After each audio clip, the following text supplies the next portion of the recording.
recebermos de bom grado, com o coração quebrantado, com o coração aberto a receber a tua ministração. Ó Deus, tem misericórdia de nós, se compadece de nós e usa o teu Espírito Santo, Pai, para se mover em nosso coração e em nossa mente, para nos alegrarmos na revelação da tua pessoa por meio da tua palavra. Assim oramos em nome de Cristo. Amém. Irmãos, como é que eu vou fazer aqui a minha exposição? Eu vou trazer uma introdução, depois nós vamos ler o Salmo.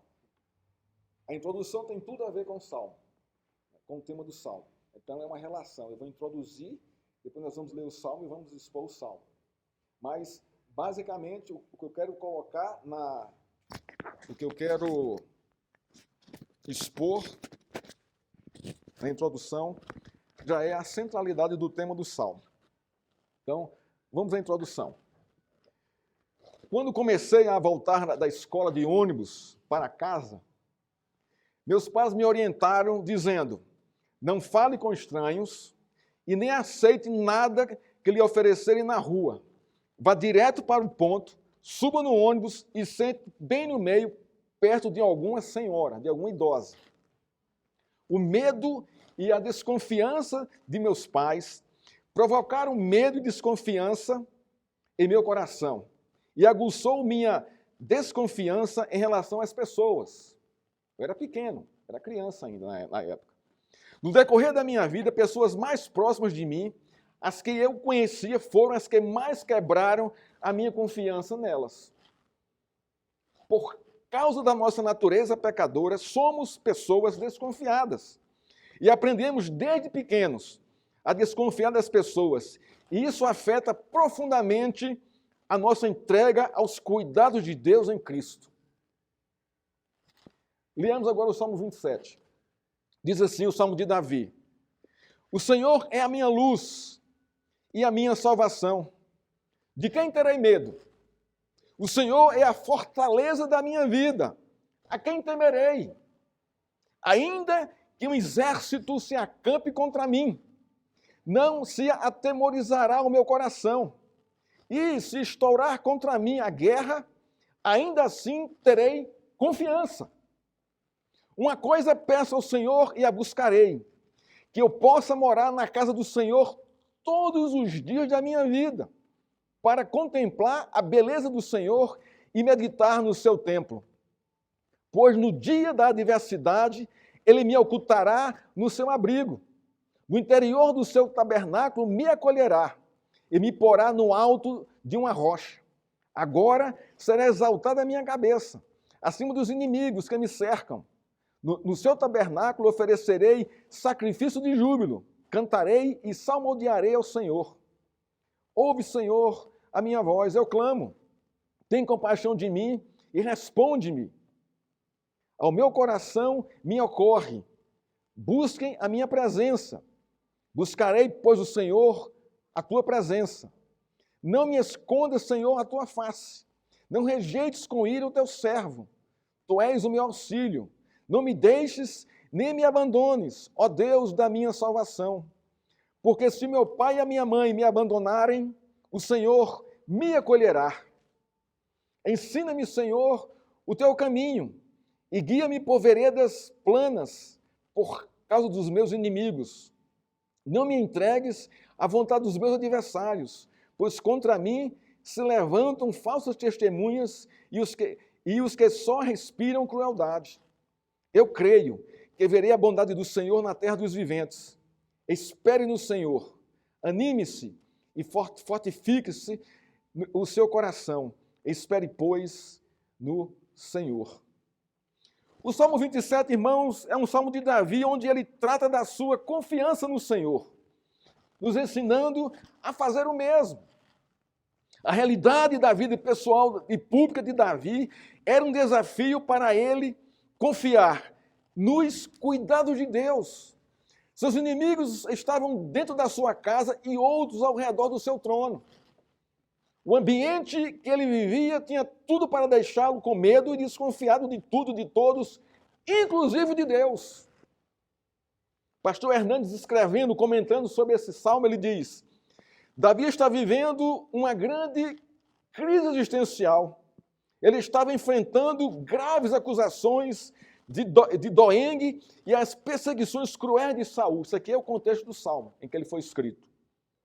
Perseguição de Saul e de Doeg, dois inimigos dentro da casa de Davi. Ele continua, Hernandes. O futuro de Davi não estava carimbado pelo desespero. Ao contrário, sua esperança está no Senhor. Qual é o nosso tema de hoje? A confiança no Senhor é o fundamento básico da vida cristã. O Salmo 27 inicia no verso 1 com 3 afirmações impactantes na confiança divina e 2 perguntas também impactantes. Primeiro, o salmista revela as 3 afirmações do seu coração. A primeira, ele diz: o Senhor é minha luz. Olha que coisa interessante. O Senhor é a minha luz. Revela a confiança na luz de Deus para iluminar a sua vida. Jesus disse nos evangelhos: eu sou a luz do mundo. Olha que coisa linda, que relação bonita aqui, irmãos, tremenda aqui. Segunda afirmação do salmista: o Senhor é a minha salvação. Revela a confiança na salvação de Deus. O apóstolo Pedro disse em Atos 2, 4, 12: em nenhum outro há salvação, porque debaixo do céu nenhum outro nome há dado entre os homens em que devamos ser salvos. E a terceira afirmação do salmista: o Senhor é minha fortaleza. Revela a confiança nos cuidados de Jesus, ou nos cuidados de Deus. Jesus diz nos evangelhos: eu sou o bom pastor.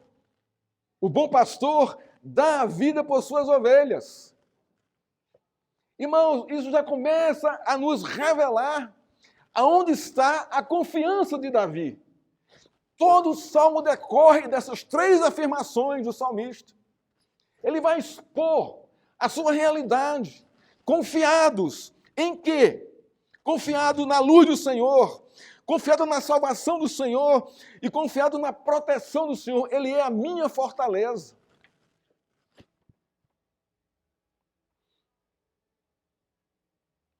Por fim, ele faz a primeira pergunta, que é uma pergunta retórica. Ora, se o Senhor é a minha luz, se o Senhor é a minha salvação, se o Senhor é a minha fortaleza, de quem terei medo? Então o tema aqui, ele traz aqui o tema do medo. De quem terei medo? Se eu tenho confiança nesse Deus que é tudo isso para mim, e se revela assim para mim. Essa pergunta, irmão, está ligada à confiança no Senhor. Quando ele diz: Ele é minha luz, Ele é minha salvação e Ele é minha fortaleza. Eu não tenho motivo para ter medo de nada. As coisas, os fatos, as circunstâncias, por mais impactantes que sejam na minha vida. Nós vamos ver isso aqui no verso 3. Ainda que as circunstâncias impactem a minha vida, eu não posso ter medo, porque a minha confiança está nele. Medo, irmãos, é uma perturbação. Esse conceito não é meu, do dicionário, vou abrir aspas aqui.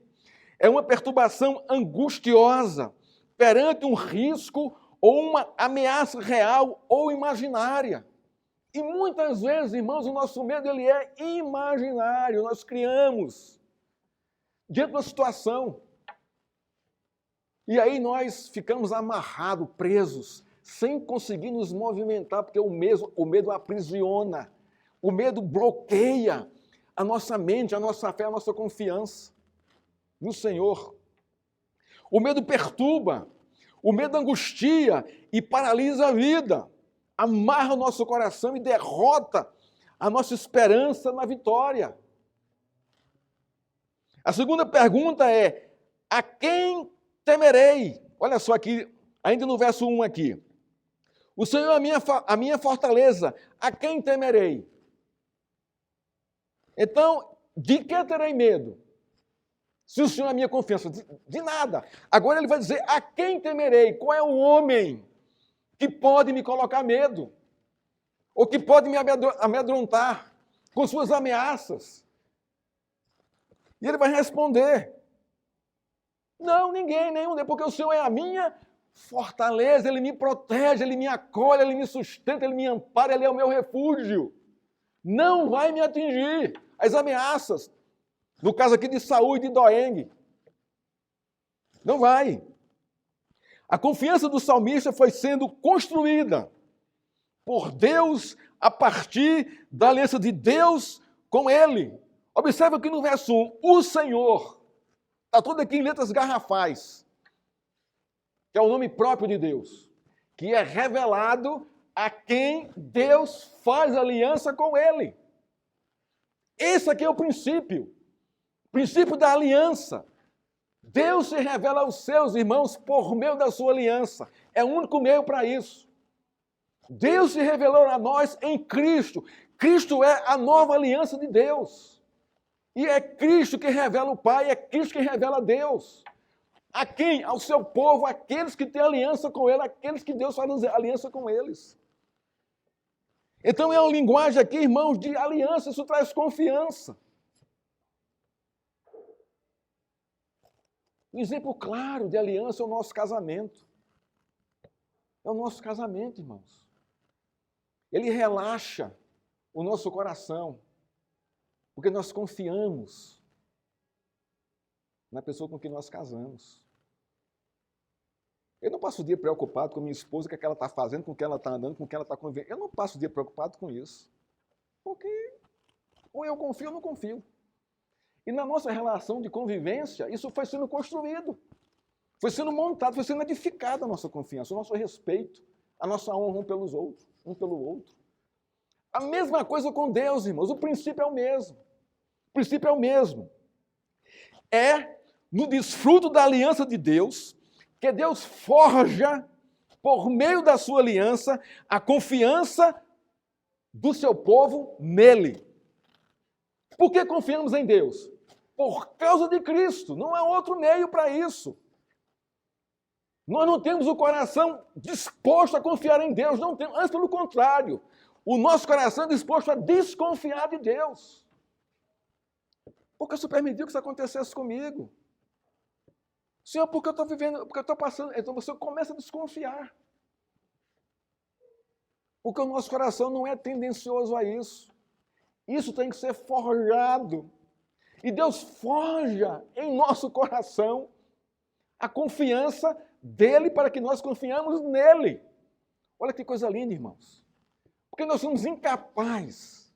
Nós somos tacanho para isso. E ele usa a sua aliança para revelar isso aí. Davi, irmãos, não escolheu confiar em Deus. Pelo contrário. Deus escolheu Davi para si e daí forjou o seu caráter a confiar nele. Deus está fazendo a mesma coisa comigo e com você. Está forjando o nosso coração a confiar no seu caráter por meio de Cristo. Do conhecimento da sua aliança, da sua palavra. Porque ninguém confia como um raio caindo do céu. Não é assim que se forma a confiança, irmãos. A confiança ela é edificada, ela é construída. Davi era um homem assim como todos os homens, fragmentado pelo pecado. Davi não é um homem diferente dos outros homens, irmão. A sua natureza é a mesma que a minha e que a sua foi, que ele já morreu.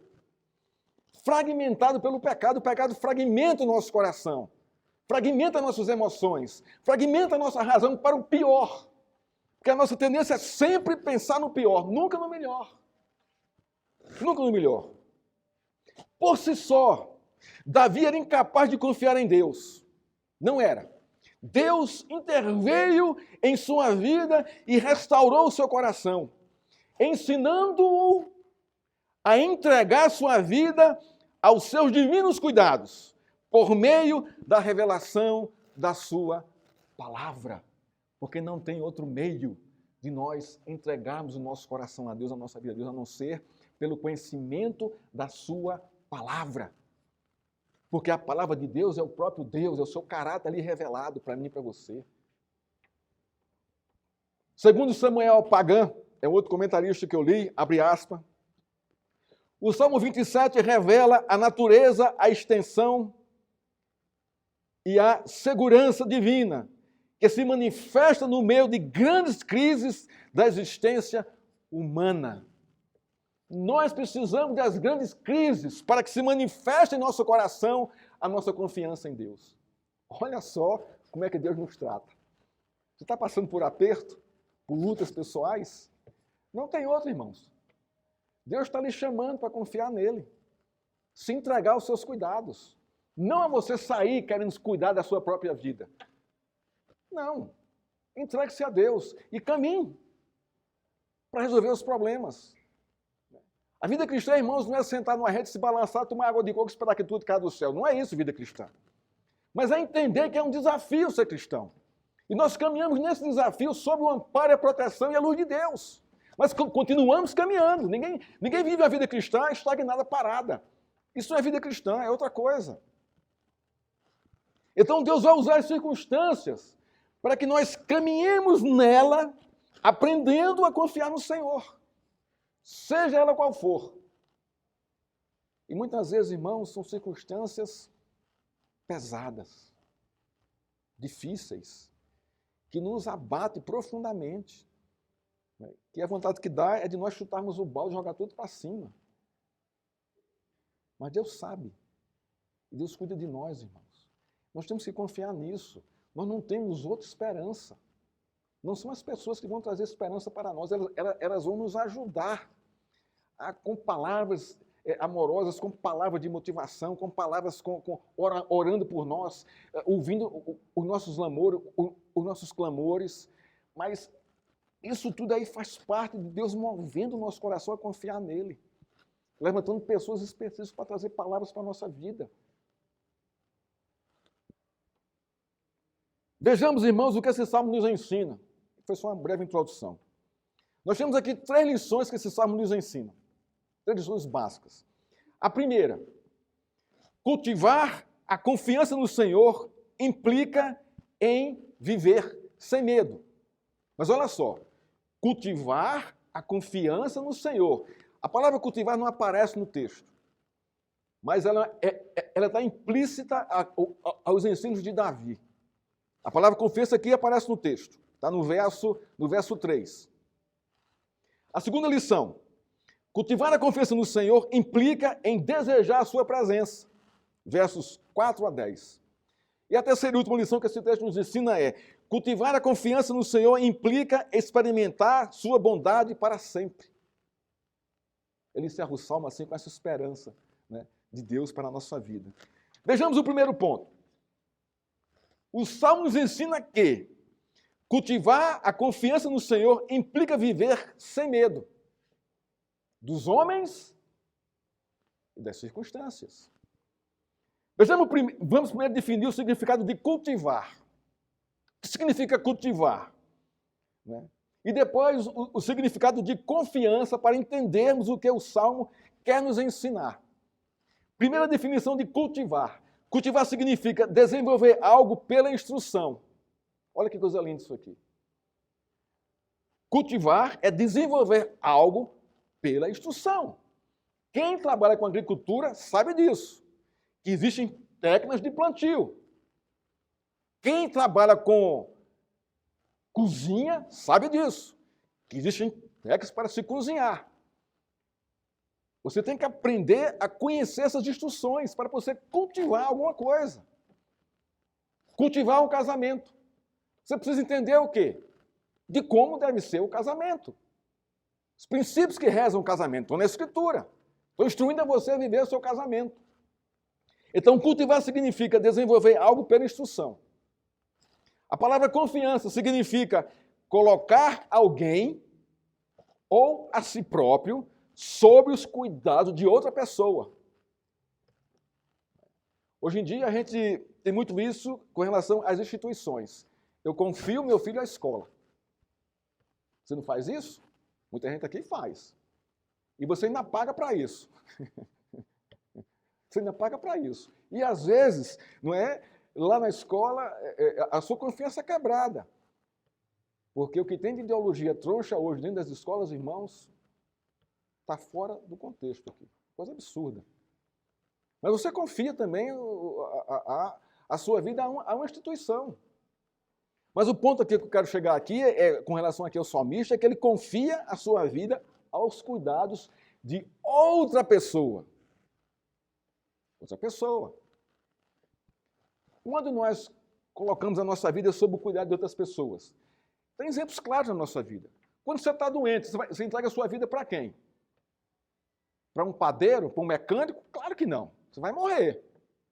Você entrega para os médicos. É verdade isso? É. Não é não? É. Quando você está enfermo no hospital, sua vida está entregue para quem? Para os enfermeiros cuidarem de você. Senão você morre. Então, esse entregar a vida, irmãos, em nosso contexto, a gente sabe o que é isso e a gente faz isso. Mas por que é tão difícil para mim e para você colocar a vida plenamente nas mãos de Deus?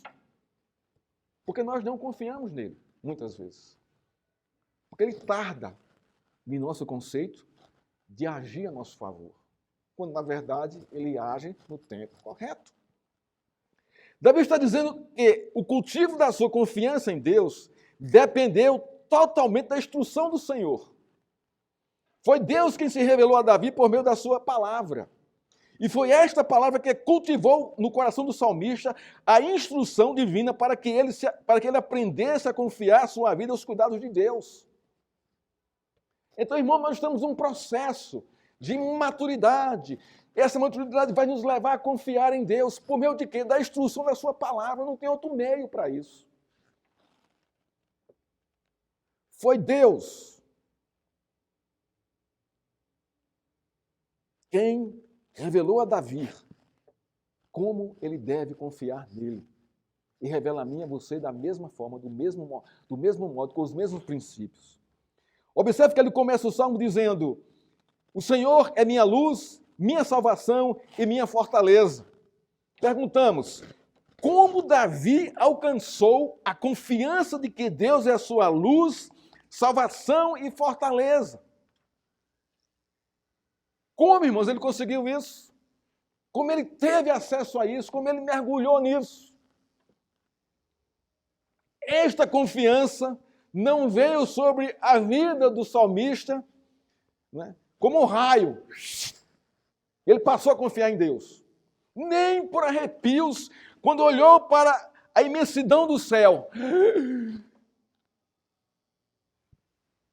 Ela foi cultivada, assim como se cultiva qualquer grão sobre a terra. Deus foi pacientemente preparando a terra do coração do salmista, derramando a semente da sua palavra e pregando e regando com doses certas de água, para que a seu tempo a semente brote e frutifique. A maturidade e a confiança em Deus, irmãos, é um processo. É isso que nos anima. Deus não vai colocar de goela abaixo tudo isso, porque nós não suportamos isso. Ele vai, como doses homeopáticas, despertando, mostrando, revelando ao nosso coração quem Ele é. Por meio das circunstâncias, e daí nós começamos a dizer, Deus é real, e passamos a confiar nele.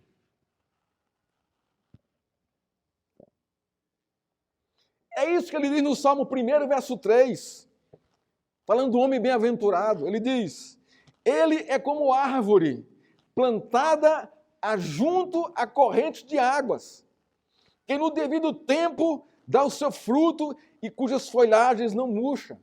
Observe isso aqui. Ele foi plantado aonde? Numa terra que tem água. Agora veja só, o que é impactante aqui, que no devido tempo, há um tempo de crescimento, de frutificação, que a seu tempo dá o seu fruto. Irmãos, isso para mim e para você é algo extraordinário, é esperançoso. Porque a gente olha para Gálatas 5:22, vê aí os frutos do Espírito, mansidão, longanimidade, paciência, e você, eu não tenho isso aqui, eu não tenho, eu não consigo. Não diga não consegue. Ele disse, Senhor, frutifique-se em mim.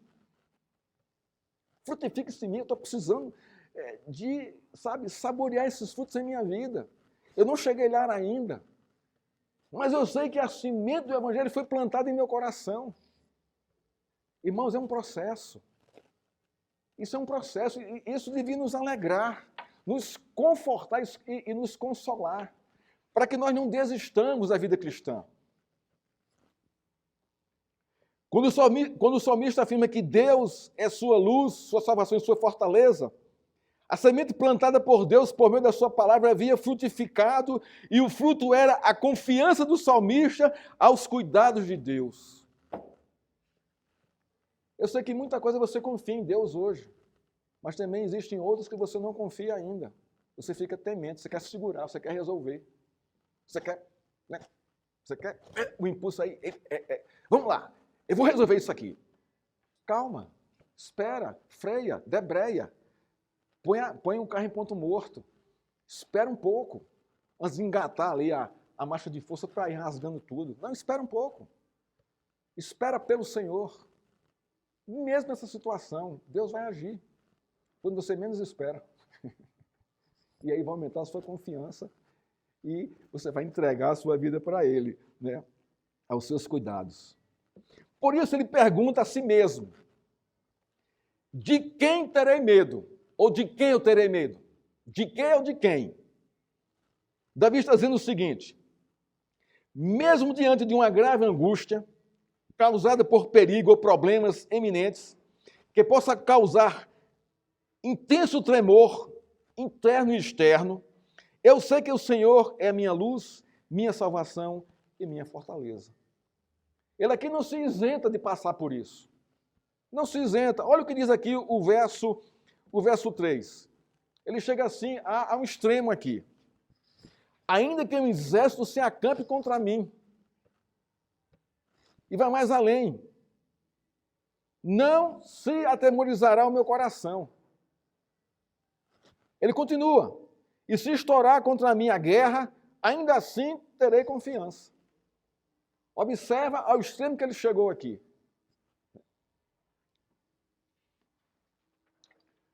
Os versos 2 e 3 revelam como Davi está enfrentando a situação diante dos malfeitores e de seus opressores.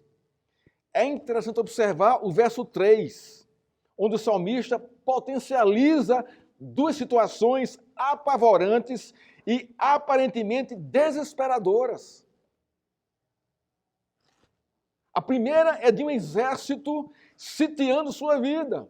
Sitiar é vencer a guerra sem levantar a espada. Todas as vias de acesso de uma cidade são fechadas. Nada entra, nada sai. As pessoas morrem de sede e de fome. É assim que se venceu a guerra também naquele contexto. Ora, o que é sitiar minha vida? Nada entra, nada sai. Eu estou acuado dentro de uma situação que pode me levar à morte. Ainda assim, eu confiarei no Senhor contra a minha própria esperança. A segunda é o estouro de uma guerra.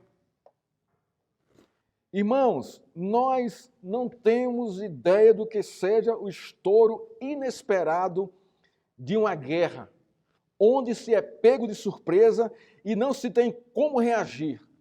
É visualizar o próprio extermínio. A gente não sabe o que é isso. Mas olha hoje para a Ucrânia. Imagina isso. Você acordar de supetão com bomba caindo aqui no Jardim Canadá. E você não tem para onde correr. Não tem para onde se esconder. É extermínio total. Ele diz, ainda assim, terei confiança. Às vezes, irmãos, Deus nos coloca em situações assim apavorantes. Eu falo aqui, Deus colocando-nos em uma situação. Eu não falo aqui do pecado lhe levar a uma consequência. É outra história. Eu falo aqui, é Deus usar as consequências da vida para amadurecer a sua confiança nele. Outra coisa são as consequências do seu pecado, mas mesmo assim, nas consequências do seu pecado, ele vai lhe levar a confiar nele para que você se quebrante e peça perdão e receba o perdão dele. Né? Se ambos os casos acontecerem, Davi continua confiante no Senhor. No primeiro caso ele diz, meu coração não será entregue ao medo. E no segundo caso ele diz, ainda assim terei confiança no Senhor. Na nossa caminhada cristã, irmãos, circunstâncias desagradáveis, medo intenso, situações indesejadas, podem nos pegar de surpresas, muitas vezes. A pergunta que fazemos é, ainda assim, teremos confiança no Senhor? Eu vou dizer sinceramente, irmãos, eu diria que não. Eu não teria, a princípio, de imediato. Mas depois de ser confrontado com o Espírito Santo de Deus, aí sim, Deus iria renovar a minha confiança nele. Eu estou sendo muito sincero com vocês aqui. Porque a nossa tendência é essa, é esmorecer a princípio. Não confiar direto. Devido à nossa fraqueza, à nossa imaturidade espiritual. Mas, mesmo assim, Deus vai nos socorrer em sua graça e misericórdia, nos avivando a confiança nele. Então, a primeira aplicação que nós temos aqui é cultivar a confiança no Senhor implica em viver sem medo das pessoas e das circunstâncias. O mal não chegará à nossa tenda. O segundo ensino que o Salmo nos ensina, cultivar a confiança no Senhor implica em desejar a sua presença. Versos 4 a 10. Olha que coisa linda isso aqui. Uma coisa peço ao Senhor e a buscarei, que eu possa morar na casa do Senhor todos os dias da minha vida, para contemplar a beleza do Senhor e meditar no seu templo. Vamos pegar isso aqui. Isso aqui é o centro do Salmo. É a cereja do bolo do Salmo. O verso 4 aqui. Não tem como ser chamado por Deus a cultivar a nossa confiança nele sem desejar a sua presença. Não tem como, irmãos. Não tem como. Isto é, não se pode cultivar a confiança em Deus fora da sua presença ou rejeitando a sua palavra. Não tem como. Faço aqui a relação entre presença de Deus e a sua palavra. A presença de Deus é revelada por sua palavra. Então, presença e palavra de Deus são a mesma coisa. Mesma coisa. Agora, vamos trazer para o nosso contexto aqui. Palavra, em nosso contexto, significa a revelação do caráter de uma pessoa. Isto é, então, quando alguém diz, fulano tem palavra, o que é que nós entendemos? Fulano tem caráter, ele vai cumprir o que ele falou. Palavra e caráter. Quando se diz, fulano não tem palavra, se diz que fulano não tem caráter. Você não vai se meter com ele. Você não vai se meter com ele. Isso é muito fácil perceber, irmãos. As mínimas coisas. E também as máximas coisas aqui. Palavra é caráter. Quando nós empregamos a nossa palavra, nós estamos ali revelando o nosso caráter. Quem nós somos. Se vamos cumprir ou não. Deus não quebra a sua palavra. O que é que ele está me dizendo? Deus tem caráter inabalável. No contexto do verso 4, buscar a casa do Senhor é buscar a presença de Deus. Isso implica em buscar a sua palavra, isso implica em conhecer o caráter santo de Deus. Deus é revelado em sua palavra. Deus tem palavra.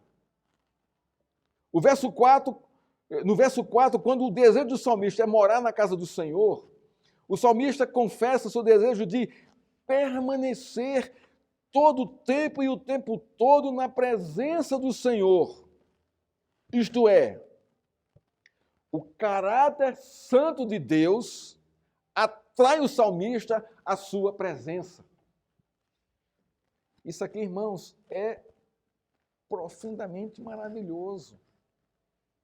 Quem nos atrai a Deus é o seu caráter, é a sua firmeza como Deus. Isso nos leva a Ele, isso nos atrai a Ele, automaticamente.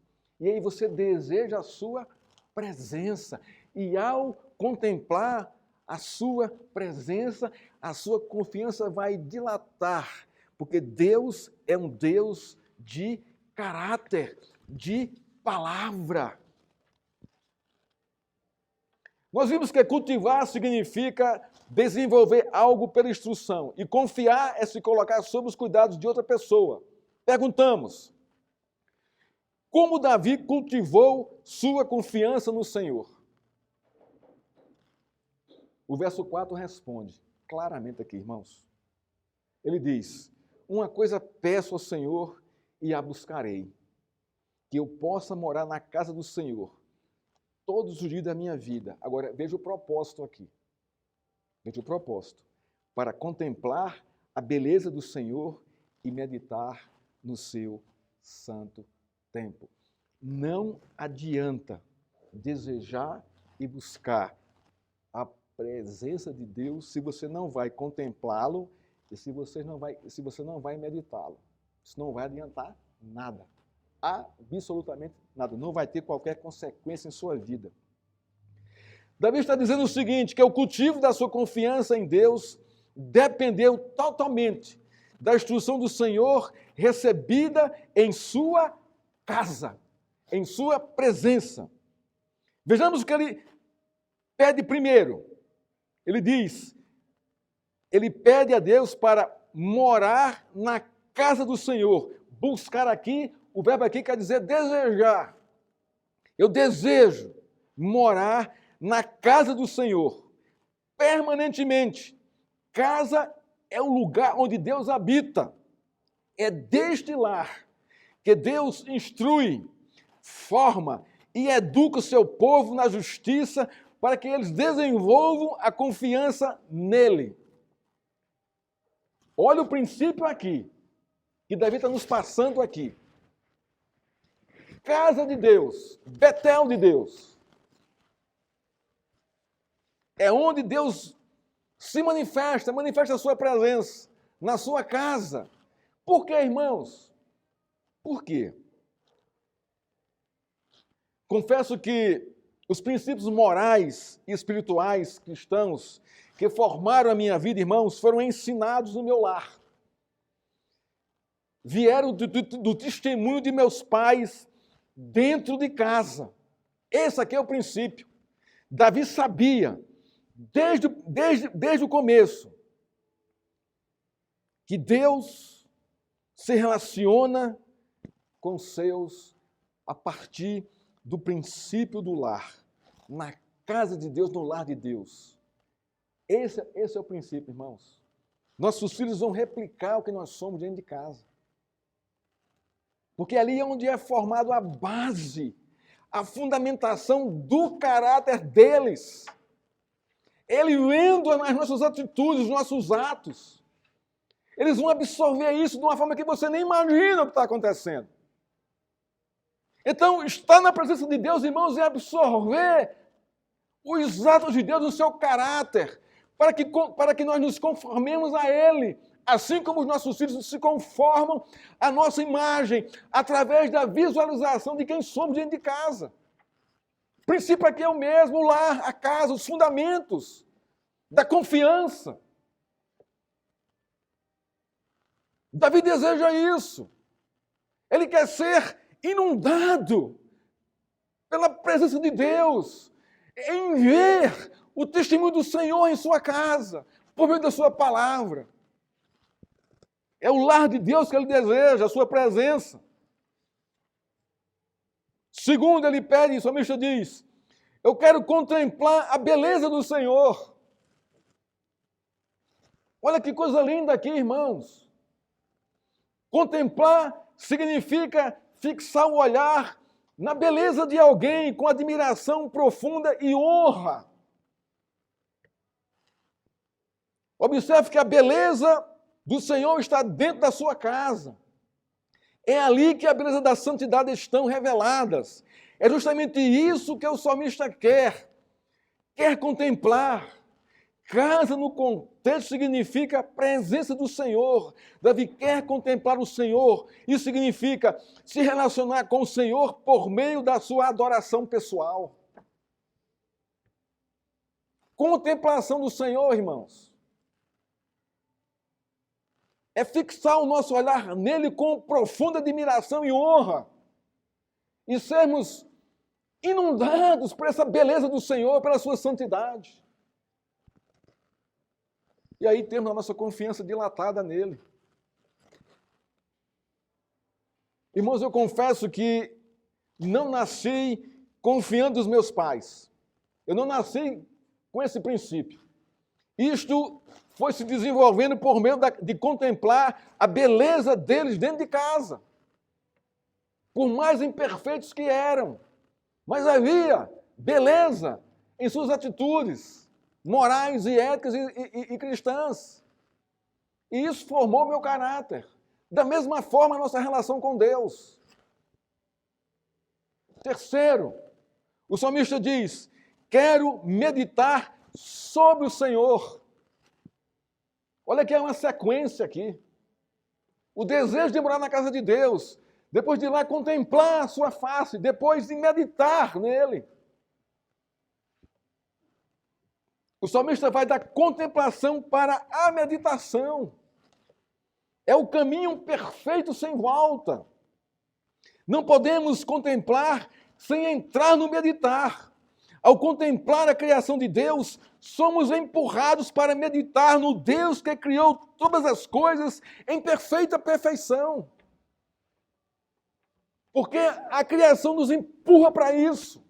Quem criou tudo isso? Quem é esse ser? Quem é essa pessoa? Eu quero conhecer. Essa deveria ser a atitude de todo homem, de todo ser humano. Não ser engolido pelas teorias filosóficas da criação, do Big Bang, que hoje está sendo derrubada por esse super telescópio que foi lançado aí há uns meses atrás, que estão chegando à conclusão de que o universo não foi, a sua origem não é o Big Bang. Não é. Ele alcançou o telescópio, foi além e mostrou e está revelando aos cientistas que o Big Bang não é o fundamento da criação. Eles não vão encontrar, irmãos, a não ser em Deus esse fundamento. Né? Davi, irmãos, deseja na sua meditação que o Senhor grave em seus pensamentos, em seu coração, os seus pensamentos. Senhor, grave em meu coração a tua palavra, os teus pensamentos, os teus princípios. Isso significa ler, estudar a palavra de Deus, aplicando a sua palavra a todas as áreas da nossa vida, por toda a vida. Isso é meditar, irmãos. A Escritura é a maneira mais direta e plena de meditarmos em Deus. É nela que Deus se revela e revela a sua redenção em seu Filho Jesus Cristo.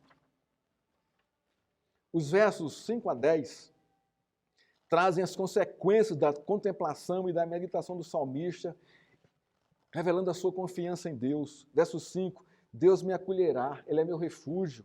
Verso 6, Deus me salvará dos meus inimigos. Verso 6 continua, eu vou oferecer sacrifício de louvor ao Senhor, porque Ele me salvou dos meus inimigos.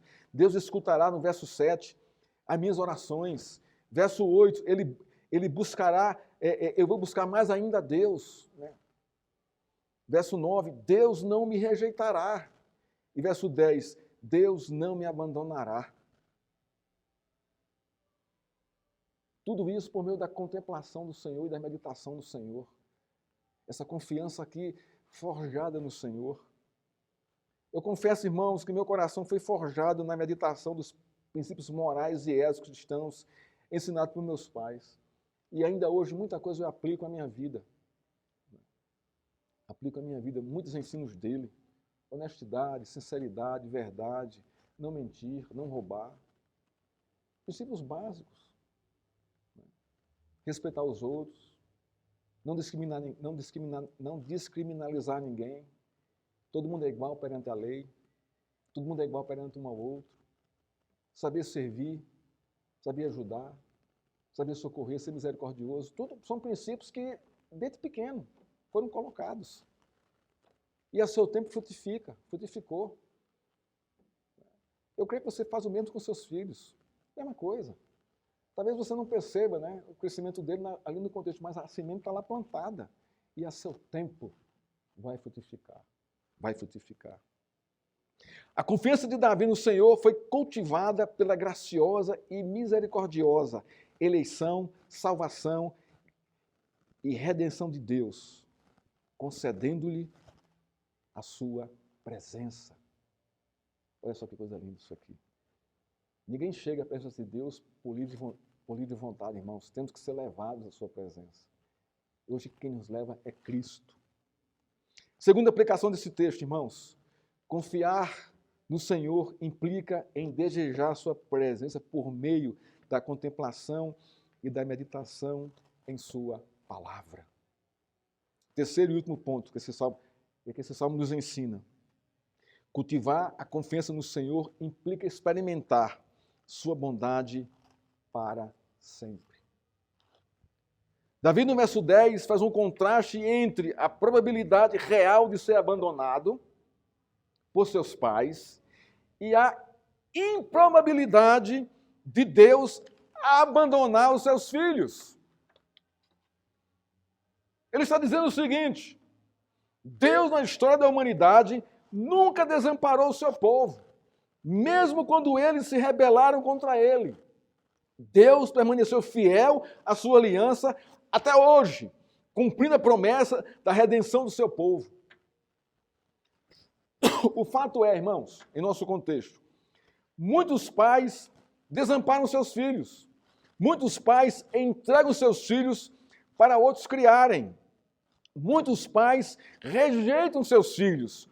Outros chegam a abortá-los por não desejarem tê-los. Outros negam a paternidade. Esse é o nosso contexto hoje social do mundo. Mas Deus nunca faz isso com seus filhos. Mas Deus nunca desamparou ou entregou seus filhos para outros criarem, ou rejeitou-os, ou os abortou em sua paternidade. Não, não e não. Deus, na história da humanidade, se revela como pai de seu povo. Deus nunca desamparará ou deixará de acolher seus filhos, ou quem quer que seja que chegue a ele com o coração quebrantado e contrito. Ele não desampara. Isso é Deus, irmãos. Seu caráter, a sua pessoa. E para nós termos essa confiança de que Ele é Pai, eu tenho que confiar nisso, eu tenho que me entregar a Ele como filho em Cristo Jesus. Confiar na paternidade de Deus é provar de sua bondade para sempre. Para sempre, irmão. Deus sempre vai ser pai do seu povo. Sempre. Isso não cai, isso não se perde na história da humanidade, nem após a restauração, a redenção de todas as coisas. Ele continua. O verso 11, irmãos, é uma consequência do amparo e do acolhimento de Deus para que seus filhos, para com seus filhos. É a revelação concreta da bondade do Senhor. Olha o que ele diz aqui. Olha o que ele diz aqui no verso 10. Porque se meu pai e a minha mãe me desampararem, o Senhor me acolherá. Deus, Ele é acolhedor. Deus me acolherá, mesmo que meus pais me desamparem. Eu não sou órfão. Jesus diz, não vos deixarei órfãos. Enviarei outro Consolador, o Espírito da verdade, o Espírito Santo. Ele que nos ampara hoje e nos revela quem é o Pai. E nos faz termos a identidade de filhos, selando em nossa vida.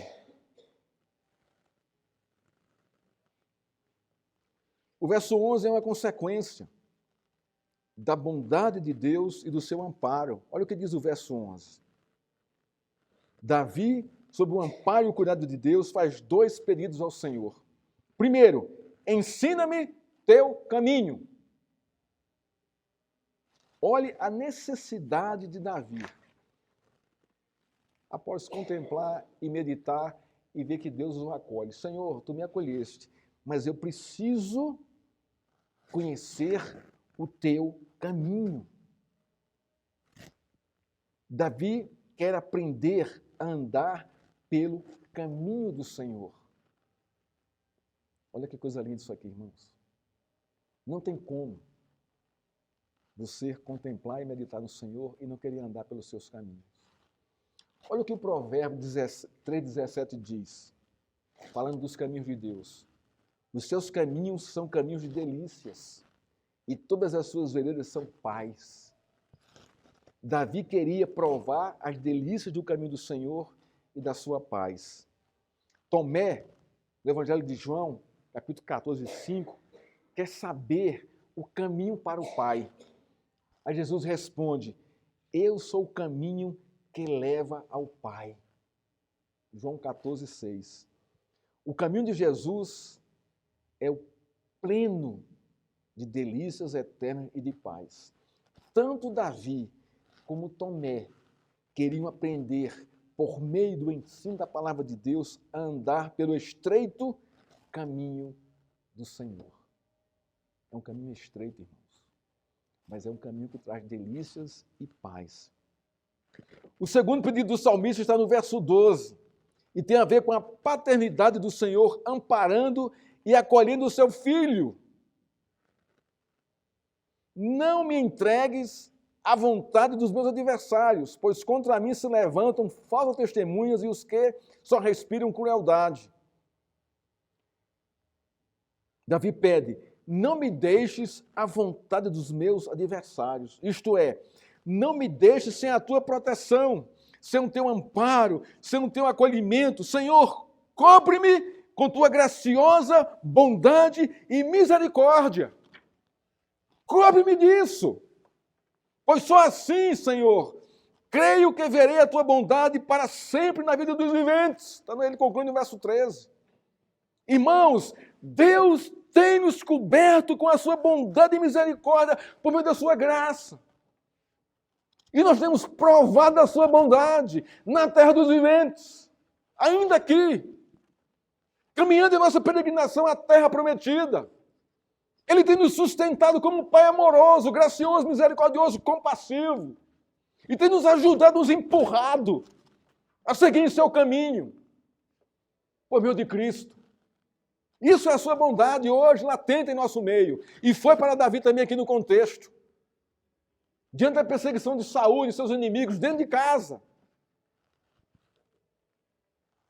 Davi crê no amparo, no acolhimento, no aprender o caminho do Senhor, ser guiado por esse estreito caminho, pois seu desejo é conhecer a bondade de Deus enquanto caminha com o Senhor, na face da terra.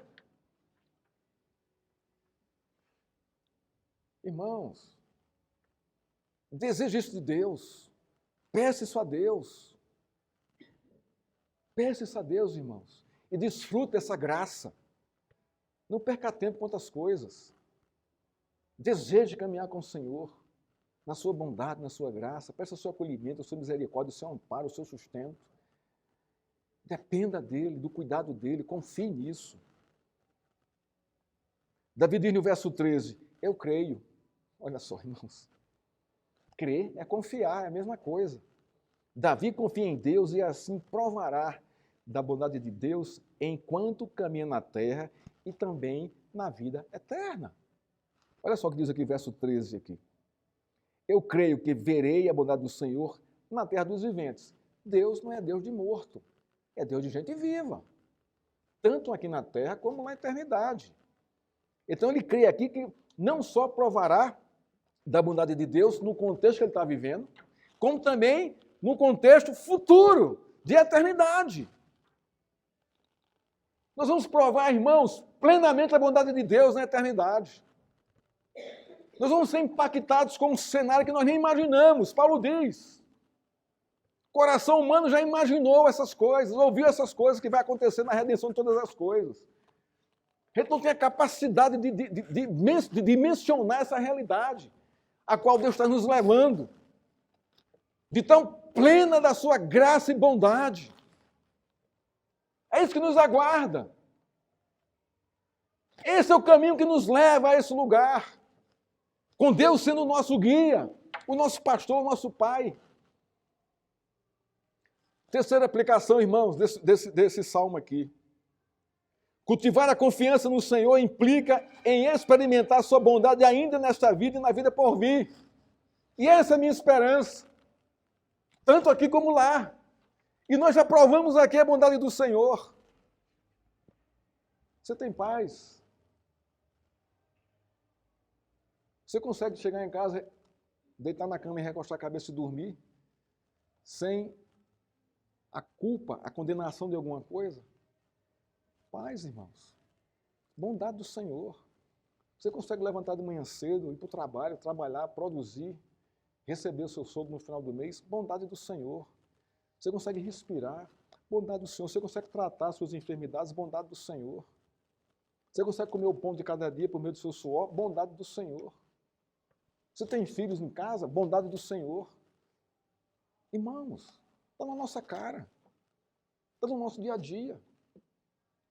E a gente às vezes não percebe isso, acha que nós merecemos. Quando nós começamos a pensar que merecemos, nós já destronamos Deus do nosso coração. Eu sou merecedor. Que conversa é essa?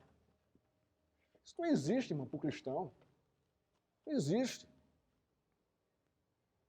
Tudo que nós temos é dado de Deus, bondade do Senhor. Nós só administramos isso.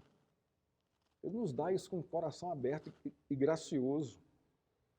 Irmãos, concluindo aqui o nosso sermão. Davi termina o salmo no verso 14, conclamando o povo de Deus a esperar pelo Senhor. Isso aqui que é interessante, né? Na minha tradução aqui diz esperar no Senhor. Verso 14. Espere no Senhor, mas em outra tradução é espere pelo Senhor. Essa está mais coerente com o texto. O pelo Senhor. Por quê? Porque eu espero que Ele venha agir em minha vida.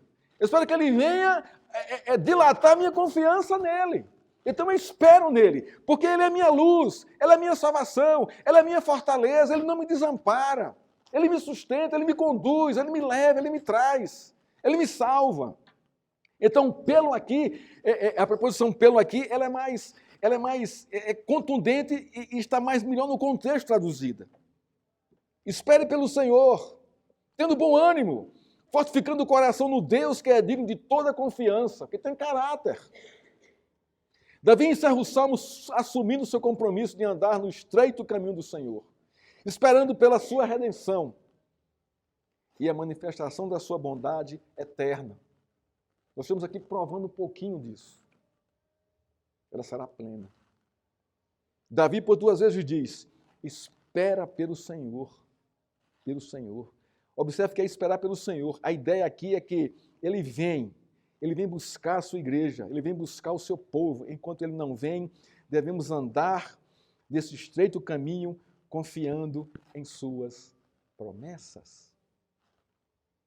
Aprendemos hoje, irmãos, 3 lições básicas nesse salmo. A primeira, cultivar a confiança no Senhor implica em viver sem medo. A segunda, cultivar a confiança no Senhor implica em desejar a sua presença, contemplá-lo, meditá-lo. A terceira lição de hoje, cultivar a confiança no Senhor implica em experimentar sua bondade aqui e para sempre. Que Deus nos abençoe, que Deus nos dilate em nosso coração a sua confiança nele. Vamos ficar de pé? Vamos encerrar o nosso culto, a nossa pregação. Ó Deus, te louvamos pela tua palavra, Senhor, tão graciosa para a nossa vida, Senhor. Agora nos despede em paz para casa, confiados no Senhor, no teu cuidado. Mesmo que sejamos, Senhor, surpreendidos por circunstâncias desagradáveis. Mesmo assim, Senhor, atiça o nosso coração para continuarmos confiando no Senhor, esperando pela tua ação, pela tua presença, Senhor, e pela a vida eterna, Senhor. Que a graça de Jesus Cristo, que o amor do Pai e que as doces consolações do Espírito Santo estejam com essa igreja, com todo o povo de Deus espalhado sobre essa terra, até a volta de Cristo. Amém. Volta, Senhor. Vem buscar a tua igreja.